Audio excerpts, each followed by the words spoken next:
16h30, heure de Kigali, bienvenue à la grande édition dont voici le sommaire. Le ministre rwandais des Affaires étrangères et de la coopération internationale, Vincent Biruta, a dit au Forum national de concertation des formations politiques agréées au Rwanda que mise à part la dégradation des relations de coopération avec la République démocratique du Congo, avec d'autres pays, la coopération est en général stable et positive. L'Université du Rwanda ainsi que l'ambassade de la Suède au Rwanda ont participé à la célébration de 20 ans de coopération, en particulier dans le secteur de l'éducation, où cette ambassade a contribué pendant les 20 dernières années d'une manière considérable dans le renforcement de capacités des étudiants et des professeurs de l'Université du Rwanda. Au sommaire également, pour la première fois, le Rwanda va se servir de drones pour la distribution des produits commerciaux variés et des médicaments dans les institutions publiques et privées ainsi que les ménages. Restez avec moi, Amandine Dikouma-Sabo. Je vous retrouve dans un instant pour les détails de cette actualité.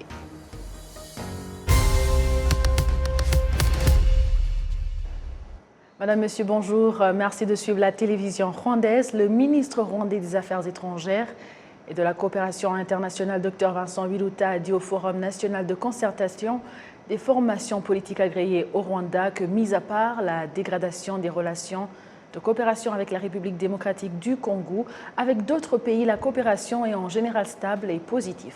Kassim Youssouf nous fait le point. Les membres des formations politiques agréées au Rwanda ont exprimé au ministre des Affaires étrangères leurs préoccupations quant aux répercussions de l'insécurité qui prévaut en République démocratique du Congo sur le Rwanda. Certains ont fait observer qu'il y a des Congolais qui ternissent l'image du Rwanda, mais que côté rwandais, rien n'est fait pour leur montrer la vérité. Le ministre des Affaires étrangères, le docteur Vincent Biruta, a à ce propos indiqué que prouver la vérité ne doit pas être l'apanage du ministère des Affaires étrangères, mais plutôt une affaire de tout un chacun.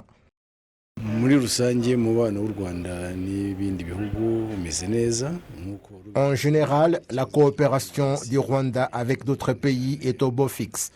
Comme vous l'avez dit, le problème qui est là aujourd'hui est celui entre le Rwanda et la RDC, un problème dont la ligne pour la résolution a été fixée.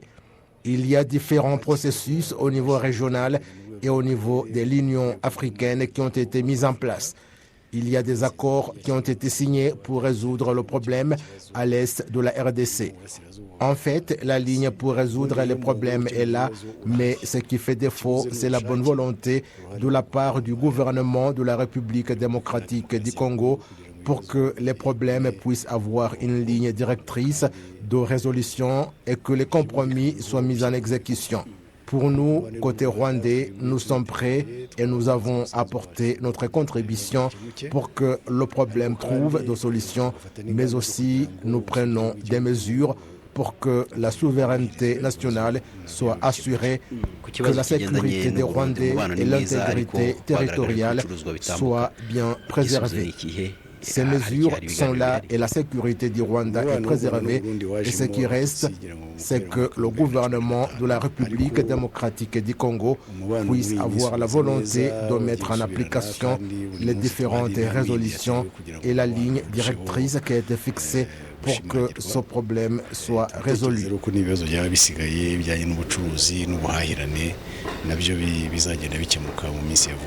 Les membres du Forum national de concertation des formations politiques agréées au Rwanda ont également voulu savoir pourquoi les échanges commerciaux entre le Rwanda et le Burundi ne sont pas autorisés alors que leur coopération s'est normalisée. Le ministre Vincent Biruta a rassuré que ce problème sera très bientôt résolu.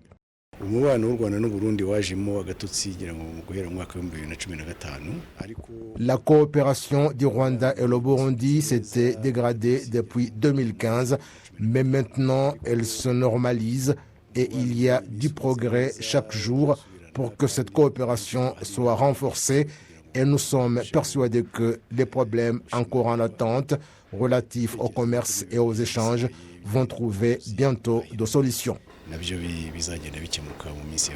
En plus de cet entretien avec le ministre des Affaires étrangères, le Forum national de concertation des formations politiques agréées au Rwanda a élu sa nouvelle porte-parole en la personne de Mukamana Elisabeth du parti PPC en remplacement de Gloriose Wanyirigira de PSD et le porte-parole adjoint est Nezimana Jean-Claude de Democratic Green Party en remplacement de Nahimana Athanase de PS Imberakuri.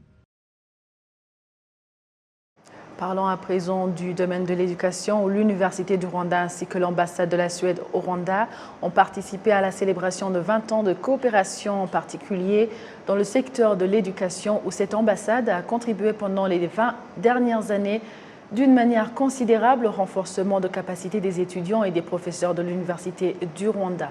Du côté de l'Université du Rwanda, cette coopération joue un rôle important dans différentes réformes effectuées au sein de cette université dans le développement de recherches scientifiques dans plusieurs domaines, surtout l'agriculture, l'élevage, la santé et l'environnement. En 2002, l'ancienne Université nationale du Rwanda avait près de 105 professeurs avec doctorat. Ce nombre a actuellement augmenté jusqu'à 400. Une des preuves que la coopération entre le Rwanda et la Suède a été très bénéfique pour les 20 dernières années. Près de 350 Rwandais de différentes catégories ont bénéficié de cette coopération dans le cadre de renforcement de capacités intellectuelles. Place maintenant à l'assurance en Afrique. Les professionnels du domaine de l'assurance estiment que ce secteur est susceptible d'accélérer le développement des pays africains. C'est en tout cas le point de vue de Mme Isabelle Mélissa de la société commerciale gabonaise de réassurance qui s'est entretenue dans quelques instants avec notre collègue Jean-Damascène Manchimé. Elle commence par nous dire les actions des entreprises au Rwanda par cette société gabonaise. Suivez. Nous sommes implantés au Rwanda depuis à peu près 1 an. Nous avons obtenu l'agrément du régulateur rwandais, qui est la Banque nationale du Rwanda, depuis le mois d'août 2022. Oui. Et Madame Isabelle, comment votre société a trouvé le marché des assurances au Rwanda alors? Le marché des assurances au Rwanda, c'est un marché jeune, mais c'est un marché très dynamique. C'est un marché qui a un potentiel important. C'est la raison pour laquelle les autorités en charge de ce marché, que ce soit la BNR, le RDB et la SA, qui est l'Association des assureurs du Rwanda, ont tenu à nous confier le fait qu'ils fondent beaucoup d'espoir sur la SCGR, notamment dans l'apport que nous pourrons apporter dans le développement de l'assurance au Rwanda. Parce que l'assurance, comme vous l'avez précisé, est très important. C'est le garant de l'économie, c'est le protecteur de l'économie d'un pays. Oui. Donc c'est un domaine, un marché, comme vous le dites, qui est en pleine croissance. Oui, effectivement, il est en pleine croissance. En moins de 10 ans, nous sommes passés au Rwanda de 2 compagnies d'assurance à 12 compagnies. Cela démontre à suffisance la volonté des autorités et du secteur de l'économie de mettre un accent sur ce marché afin de le développer, afin de le hisser dans la chaîne de la production économique du pays. Oui. Et alors, comment travaillez-vous avec les sociétés d'assurance au Rwanda alors? Avec les sociétés d'assurance au Rwanda, nous entretenons une relation de proximité. Ce que la SCGR souhaite, c'est être le partenaire stratégique des sociétés d'assurance au Rwanda. La SCGR s'est positionnée comme étant le partenaire stratégique des sociétés d'assurance au Rwanda et en Afrique. C'est la raison pour laquelle nous avons ouvert un bureau régional dénommé le Kigali Regional Office afin de mieux nous rapprocher des cédantes, des compagnies d'assurance du marché, afin de leur apporter notre assistance technique, afin de les accompagner dans leur développement, de renforcer leurs compétences. Et c'est la raison pour laquelle nous sommes là, parce que nous donnons actuellement un séminaire sur le renforcement des compétences techniques pour les sociétés d'assurance du Rwanda. Oui. Alors, l'expérience nous a montré qu'au Rwanda, les sociétés d'assurance sont plutôt réticentes envers certains domaines. Là, je citerai un exemple, le domaine de l'agriculture et de l'élevage. Et avec votre expérience, quels conseils donneriez-vous à ces sociétés rwandaise? La première question à se poser lorsqu'on fait face à une réticence, c'est de savoir quelle est la raison de cette réticence. Il serait judicieux de s'asseoir avec les coopératives agricoles, des coopératives de ce secteur de l'agriculture et de l'élevage et d'avoir un dialogue franc avec eux. Qu'est-ce qui a poussé à cette réticence et discuter ensemble des moyens de pouvoir résorber cette situation. L'agriculture, c'est l'avenir d'un pays. L'agriculture, l'élevage, c'est l'avenir d'un pays. D'ailleurs, la majorité de la population rwandaise vit de ça. Oui, effectivement. Je pense que la clé, c'est l'organisation et la structuration. Parce que pour assurer un domaine, il faut que ce domaine soit organisé, il faut que ce domaine soit structuré. Je pense qu'en s'asseyant avec les autorités en charge de ce secteur, si on arrive à les organiser en coopérative, si on arrive à les réguler, je ne pense pas qu'il y aurait un inconvénient à ce que les assureurs couvrent ce domaine. Et la SCGR est là justement pour apporter des capacités, pour aider les sociétés d'assurance du Rwanda dans ce sens. Certaines femmes originaires du district de Nyamasheke au sud du pays expliquent que le fait qu'elles n'utilisent pas souvent les nouvelles technologies dans les échanges économiques est dû essentiellement à l'insuffisance de connaissances par rapport à ces nouvelles technologies, mais aussi à la peur de se lancer vers l'inconnu et perdre leur argent. Patrick Nilidandi. Les résultats du 5e recensement de la population et de l'habitat au Rwanda montrent que 82,1% des habitants du district de Nyamasheke possèdent un téléphone portable et pourtant ces districts arrivent en dernière position en termes d'utilisation de cet outil pour les transactions financières et la plupart qui n'utilisent pas sont des femmes. Cela me réjouit de voir deux personnes échanger au téléphone en se transmettant des informations et des nouvelles. Des fois, on me donne aussi le téléphone pour parler avec une personne qui est loin et cela me fait plaisir.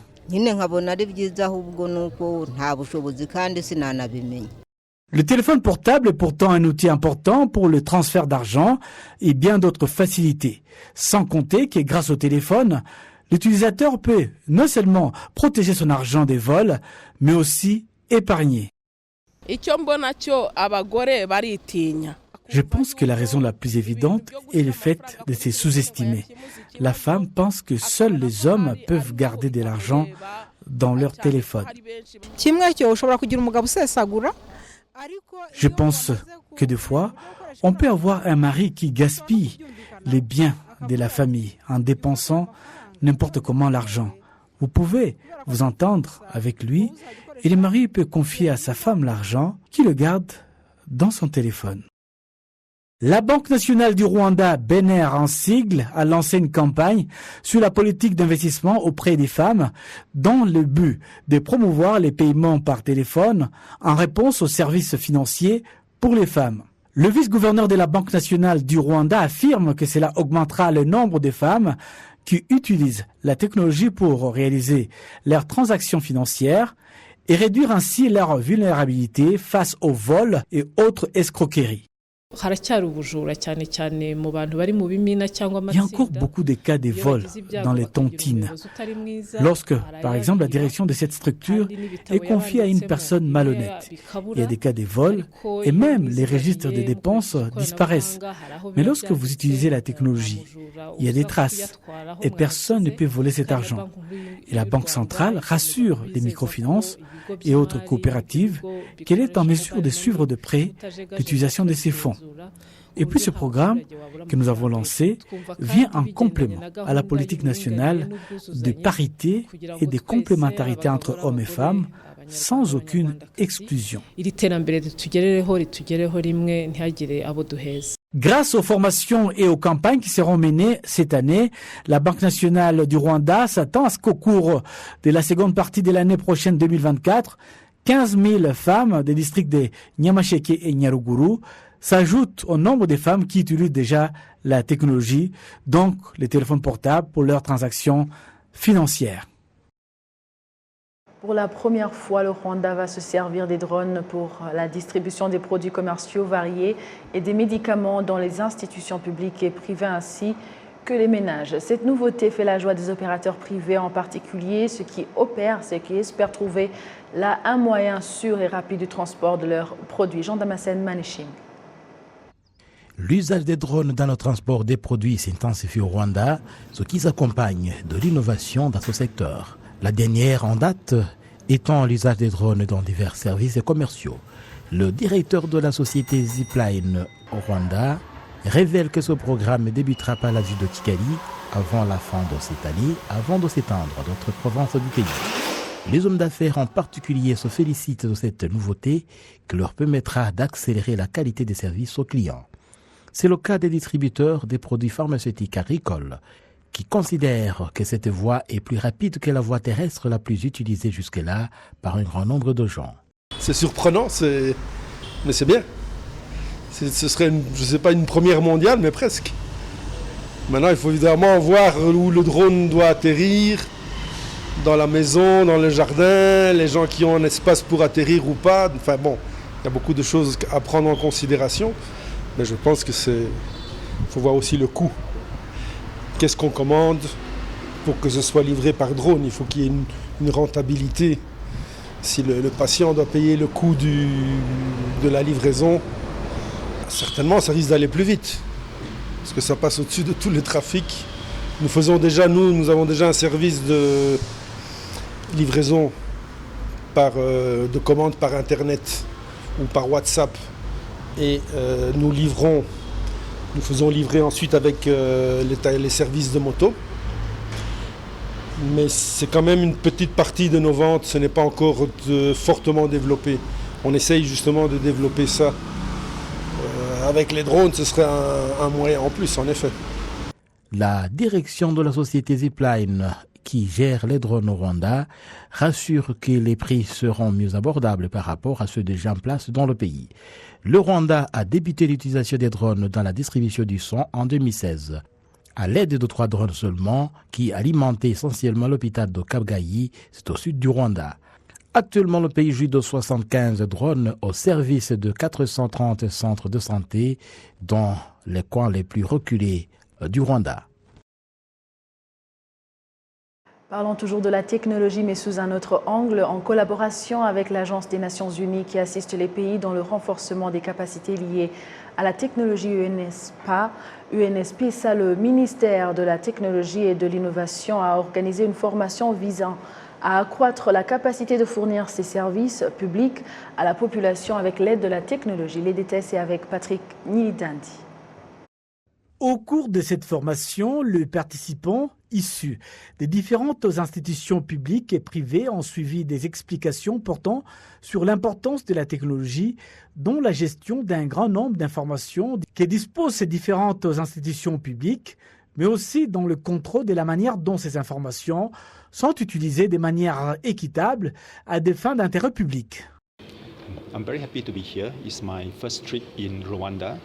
Je suis content d'être au Rwanda parce que c'est la première fois que je fous le sol de ce pays et j'apprécie le progrès accompli par le Rwanda en termes d'évolution technologique.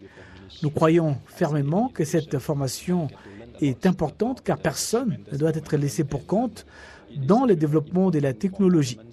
En tant que personne qui vient partager ses connaissances avec les autres, je pense qu'il est important que le gouvernement coopère avec d'autres institutions telles que le secteur privé et les organisations non gouvernementales afin de fournir des services technologiques à tous, sans parler des nécessiteux.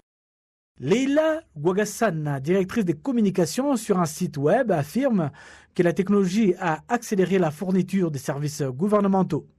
Elle estime qu'après cette formation, une attention sera accordée à l'amélioration des services qu'ils fournissent.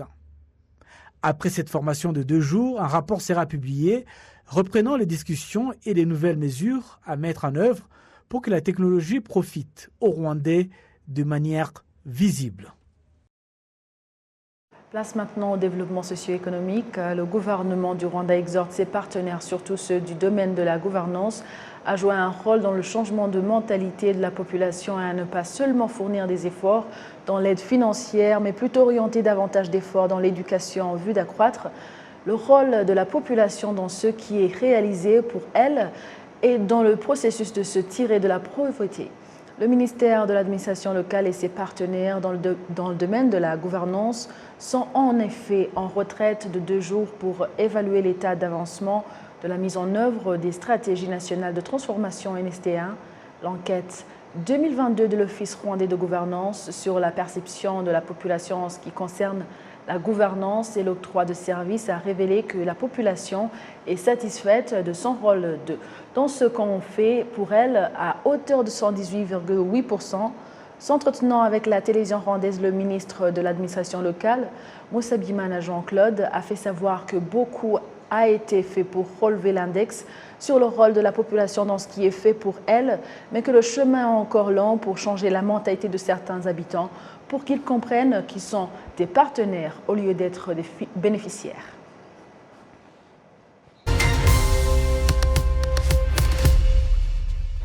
C'est par ici que prend fin l'édition, la grande édition. Au nom de toute l'équipe qui a réalisé cette grande édition, je souhaite de passer une agréable soirée.